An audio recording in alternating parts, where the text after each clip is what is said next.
After a night of chaos in the city, Rochester's overnight gathering ban has been extended again. The city curfew prohibiting groups of 10 or more from public places between the hours of 11 p.m. and 5 a.m. We have team coverage as the city braces for another summer night in the wake of last night's chaos and violence on the north side. Good afternoon. I'm Matt Malloy. I'm Karen Edwards. Certain areas will be shut down this weekend. Last night's chaos erupted into gunfire and rowdy crowds in the North Clinton area several hours after the Puerto Rican Festival downtown ended. The unrest unfolding miles from the festival site, which is where 13 WHAM's Natalie Calzatoni begins our team coverage. Natalie, good evening. Good evening. The Northeast Safety Committee encourages people to come out to the festival, but is providing an update about road closures in response to what happened overnight along North Clinton Avenue.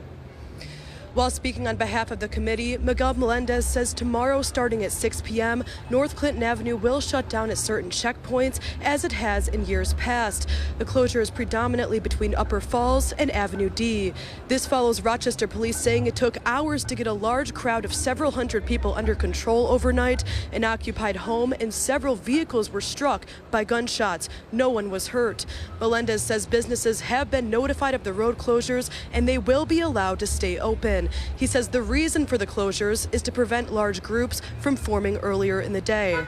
So our hope is by doing that a little bit earlier and engaging through the Northeast Safety Committee that we'll be able to help curb some of the challenges and work with the people who are out here celebrating with pride to just make sure that, we're doing it right. Ultimately, the safety and security of residents must always outweigh the fleeting financial interests of businesses. Potential risks faced by residents, including the loss of their homes, peace, and community integrity, far exceed the financial stakes of the businesses involved. And the committee will be out volunteering tomorrow between 4 p.m. and 1 a.m., that is, and encourage others to join. They say the goal is to have no arrests after the festival. The city is also asking motorists to obey closure signs and officers directing traffic. Reporting live in Rochester, Natalie Calzatoni, 13 WHAM News. Natalie, thank you. Many business owners especially depend on foot and vehicle traffic to keep their neighborhood vibrant. Daniel Finkelstein gauging their concerns today. Daniel. Well, that's right, Karen and Matt. With the street closure happening this weekend, some businesses along North Clinton Avenue are worried that this measure for public safety might be coming at the expense of their sales.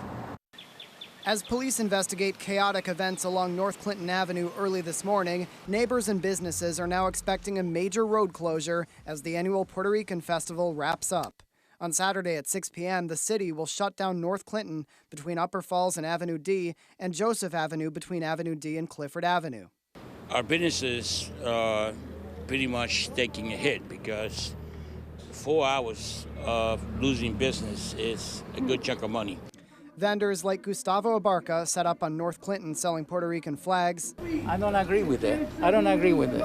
Not thrilled about it. Because like I told you, there's no fight outside. Nothing. You can see it. I mean, around 6 o'clock, 7 o'clock, 9, 12, there's no fight. Last year, on the last day of the festival, the city asked businesses on North Clinton Avenue to shut down in the interest of safety after gatherings in the area after the festival led to violence. Albert Algarin represents about 75 businesses with the North Clinton Avenue Business Association. They lost 78,000 last year, and are they looking forward to lose another 70 or 80,000 this year due to what's going on?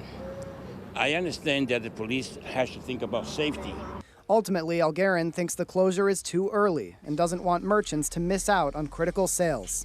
We don't want to go against the city, we don't want to go against the police, but we also have to understand that they have a livelihood to survive and to sell their goods and be able to pay the bills. And I'm not sure what's going to happen. But vendors like Oliver Perez, selling Spanish limes and other merchandise, say they'll simply adapt and overcome. 10% will always ruin it for 90%. And so, I like to look at that 90% that has been showing up, that has been here, has been pushing the community forward.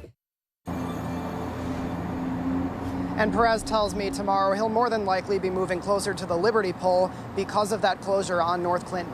Reporting live in Rochester, Daniel Finkelstein, 13 WHAM News.